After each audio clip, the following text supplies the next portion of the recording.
Just waking up in the morning, gotta thank God. Discussing pimps in the pulpit. I would find it very difficult for me if I proclaim myself a messenger of the Most High. I would find it extremely difficult for me to have no issue with passing a plate around, collecting what I know is probably the last few dollars that the individuals in my congregation are putting into that. And if it's not the very last that my congregation is putting in that, I know without a shadow of a doubt, if they living in the hood, that could definitely be going to something else. S is going to prison for the next 9 years. Lamar Whitehead was found guilty of numerous fraud and attempted extortion charges, along with lying to the FBI.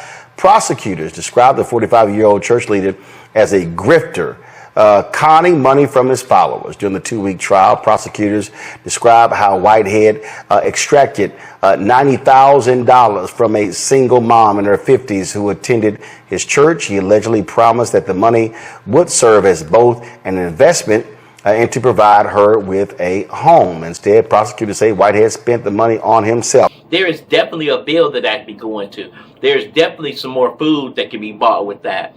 There's definitely something that's going to help that individual, because it is no question that every single dollar, cent that is coming into that household, if they're living in the hood, could be used in that household.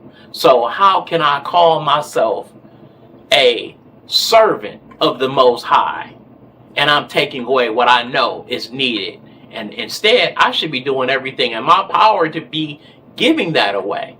I think that what should be happening is, I think that the church should be in a position where it's helping pay its congregations, helping them with their bills, helping them with food, helping them with those things. And the thing that makes me really sad is that in those times where I have volunteered to help various institutions pass out food, pass out clothes, pass out those things that should be for the needy and those that are in destitute and most desiring of those items. I have found that, unfortunately, in our community, while I'm looking and I'm waiting for individuals to come up, I'm seeing Cadillacs and Benzes and luxury cars and people coming out with designer clothes to come up and pick up things that should be given to the poor. Hi everybody, this is Kirk Mays, Chief Executive Officer for Forgotten Harvest. We're currently here at Oak Park Community Center on Oak Park Boulevard, giving out free food for families in need. We have here about 750 plus boxes of food with staples in them, some chicken, some milk, and some other items to go into people's trunks so they can actually have some things right now during the pandemic. So the whole concept of it's free, I'm going to take it whether I need it or not, is another strike against us. And again, in a community or for these particular institutions to allow that type of thing to go on, it doesn't make any sense. So again, it doesn't make sense to me for the amount of wealth that we have within most of our churches, especially the mega churches.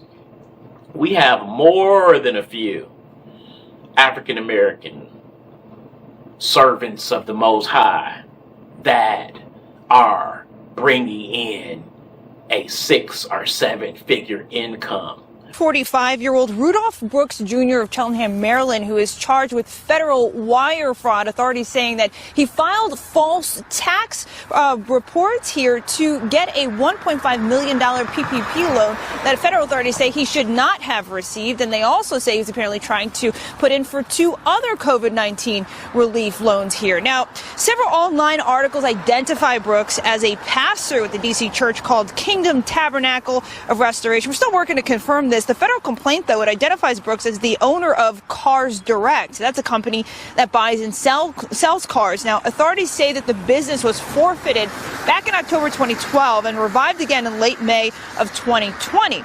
Almost 20 days after after federal investigators say Brooks was approved for that $1.5 million loan. And this was on behalf of Cars Direct. But authorities say that Maryland state and IRS records never showed Cars Direct as hiring employees, paying wages, or paying unemployment taxes. Authorities say Brooks deposited PPP loan money to his own personal account and used it to purchase 39 used luxury model cars, including a 2018 Tesla Model 3 that was in his name. Now, that was seized along with about $2.3 million from 11 different bank accounts. If convicted, he could be looking at a maximum of 20 years in federal prison, but federal authorities say usually those convicted don't face the maximum amount for federal charges.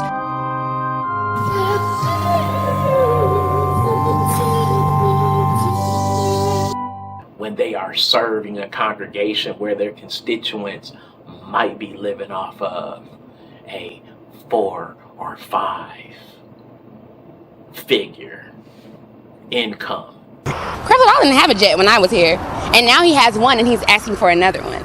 But parishioner Mary Jones, who takes the bus to church, says she'd happily give to Dollar's jet drive.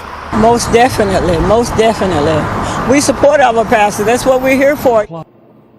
And y'all good with that. Y'all good with that. And that doesn't make sense to me. As a Black American, we are not taught to have our own religion or to embrace religions from our native land. The African American experience, it's literally not duplicated anywhere on earth in history. African Americans are a completely unique phenomenon as a people. Who they are culturally, what their history is, what their experience is, isn't duplicated anywhere on earth. But you don't know where you came from.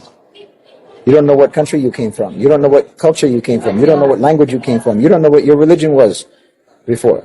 You, like I've said before, you're more American than anyone because you don't have any other identity. Actually, your entire identity is American-based. That's not the case of anyone else. I'm Irish American. I'm German American. I'm Italian American. I'm Jewish American. I'm this or that, the other. You can say African American, but you don't know anything about Africa. You don't even know which part of Africa.